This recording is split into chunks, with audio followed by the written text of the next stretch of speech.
Free service বলতে কিছু নাই। ফ্রি সার্ভিসিংয়ের নামে আদতে তারা কি সার্ভিস আপনাকে দেয় এটা কি কখনো চিন্তা করছেন?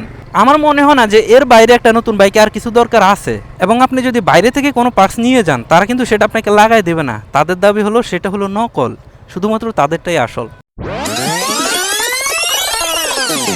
আজকে হলো 19 তারিখ, আমার বাইকের ফ্রি সার্ভিস নেওয়া সেকেন্ড ডেট। তো ফ্রি সার্ভিস নেওয়ার সিস্টেমটা আগে বলি, তারপর বাংলাদেশের ফ্রি সার্ভিসিংয়ের নামে কি চলতেছে সেটা নিয়ে কিছু ভয়ঙ্কর তথ্য আপনাদেরকে শেয়ার করব। তো কয়েকদিন আগে আমি বাইকের ফার্স্ট ফ্রি সার্ভিসটা নিয়ে নিছি। তখন আমাকে কি কি সার্ভিস দিচ্ছে তারা ফ্রিতে সেটাও বলবো। ফার্স্ট ফ্রি সার্ভিসটা নেওয়ার সিস্টেম হচ্ছে প্রথম 1000 কিলো বা 1 মাস, আপনার এই দুইটার মধ্যে যেইটা আগে আসে।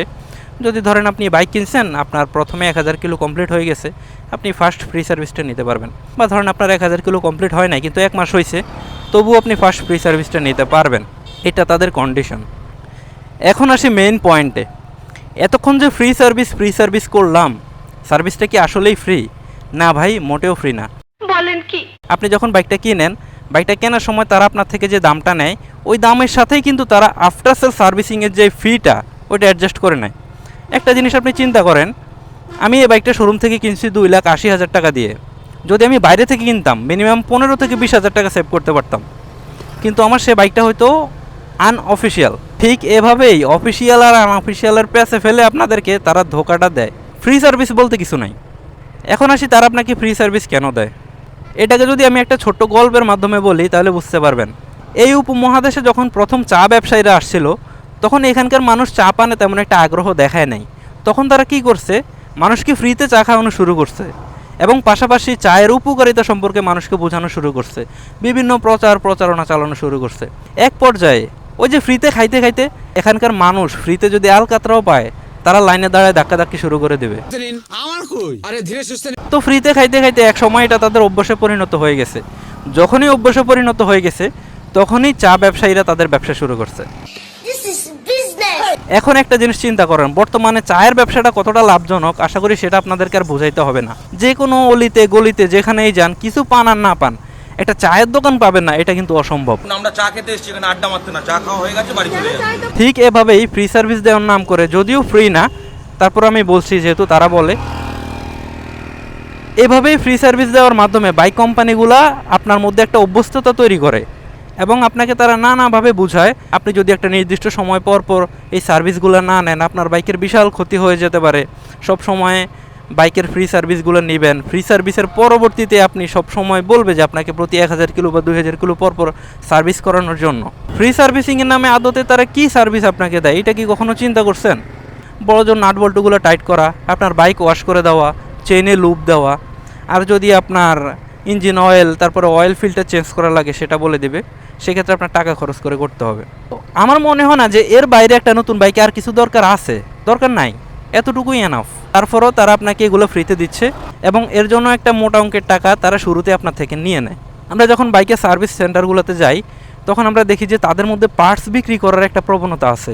তারা বিভিন্নভাবে বুজুং বুঝাই আপনাদের কাছে পার্টস বিক্রি করবে এবং তারা বলবে যে তাদের পার্টসগুলো জেনুইন, তাদের সার্ভিস সেন্টার ছাড়া দুনিয়ার আর কোথাও জেনুইন পার্টস পাওয়া যায় না। এবং আপনি যদি বাইরে থেকে কোনো পার্টস নিয়ে যান, তারা কিন্তু সেটা আপনাকে লাগাই দেবে না। তাদের দাবি হলো সেটা হলো নকল, শুধুমাত্র তাদেরটাই আসল।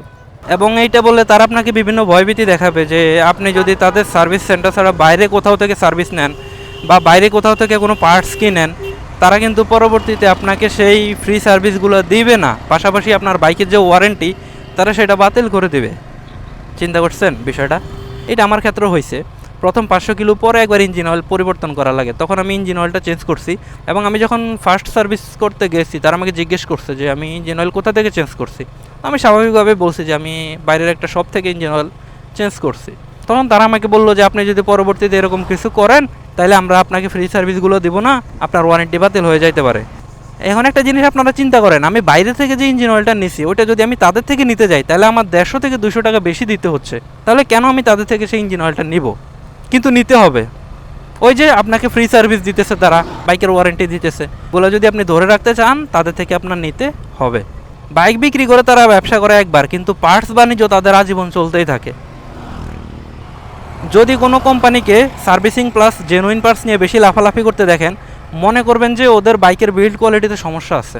কারণ আপনার যদি বাইকের বিল্ড কোয়ালিটিতে সমস্যা না থাকে, তাহলে কেন আমার অতিরিক্ত স্পেয়ার পার্টস লাগবে, কেন আমার বারবার সার্ভিস করাইতে হবে?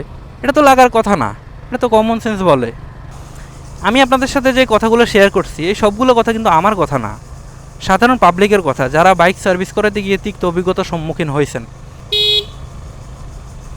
বাংলাদেশে জাপানিজ বাইকগুলো আসে ঠিকই, কিন্তু জাপান থেকে প্রশিক্ষণ নিয়ে আর টেকনিশিয়ান আসে না। আপনি একটা জিনিস চিন্তা করেন, বাংলাদেশে যে সার্ভিস সেন্টারগুলো আছে সবগুলোতে কি ভালো মানের অভিজ্ঞ টেকনিশিয়ান আছে যারা বাইক সম্পর্কে ভালো বোঝে? নাই। জাস্ট মোটামুটি নাট বল্টু টাইট দিতে পারলে তারা টেকনিশিয়ান হয়ে যায়। বেশিরভাগ সময় দেখা যায় যে ভালোর জন্য আপনি বাইকটা সার্ভিস করতে গেলেন, কিন্তু পরবর্তীতে আপনার সার্ভিস করার পরে বিভিন্ন সমস্যা দেখা দিল। এটার একমাত্র কারণ হলো অনভিজ্ঞ টেকনিশিয়ান দ্বারা যদি আপনি বাইক সার্ভিসিং করান আপনার এই প্রবলেমটা হবে। তো আমি মনে করি আপনি যদি জাপান থেকে বাইক আনাইতে পারেন, টেকনিশিয়ানও প্রশিক্ষণ দিয়ে আনাইতে পারবেন। কারণ একটা মানুষ উপকারের জন্য আপনাদের কাছে যায়, সেখানে যদি উল্টা ক্ষতির সম্মুখীন হয়, বিশেষ করে আপনাদের কাছে যায়, সেই বিশ্বাসটা তো আপনারা ধরে রাখতে পারবেন না। তো যাক, এই বিষয়টা নিয়ে আমি আর বেশি কথা বলবো না। যারা যারা নতুন বাইক কিনছেন তারা সবাই মূলত এই ঘটনাগুলোর সাথে পরিচিত। আপনাদের সাথে যদি এরকম কোনো ঘটনা ঘটে থাকে তাহলে আপনারা কমেন্টে জানাইতে পারেন। এবং যারা যারা নতুন বাইক কিনবেন সামনের দিকে, তাদের জন্য এটা একটা সতর্কতা ভিডিও। আপনারা বাইক সার্ভিস করাইতে গেলে এই জিনিসগুলো মাথায় রাখবেন যে কী কী জিনিস আপনার সাথে হইতে পারে বা কী কী জিনিস হচ্ছে। তো আগামীকালকে আমি আবার ঢাকায় যাইতেছি, উত্তরা বিআরটিএ। এখানে আমার নাম্বার প্লেটের জন্য ফিঙ্গার দিতে হবে। তো চিন্তা করলাম দেখি সার্ভিস সেন্টারে নিয়ে যাই, ফ্রিতে হলেও তারা ওয়াশ তো অন্তত করে দিবে। ওয়াশ করাইতে গেলেও আমার 200 টাকা লাগে। তো এই ছিল আজকের ভিডিও। আশা করি পরবর্তী ভিডিওতে আপনাদের সকলকে পাশে পাবো, ভাই brother as a family member. সে পর্যন্ত সবাই থাকবেন ভালো সুস্থ, আর আমার জন্য করবেন দোয়া। আসসালামু আলাইকুম। Final match, your perform. What happening? না, আমি নির্দোষ দাবি করতেছি না। আমি যখন জানি, আমি কেন নিজেকে নির্দোষ দাবি করব? আমি দোষী।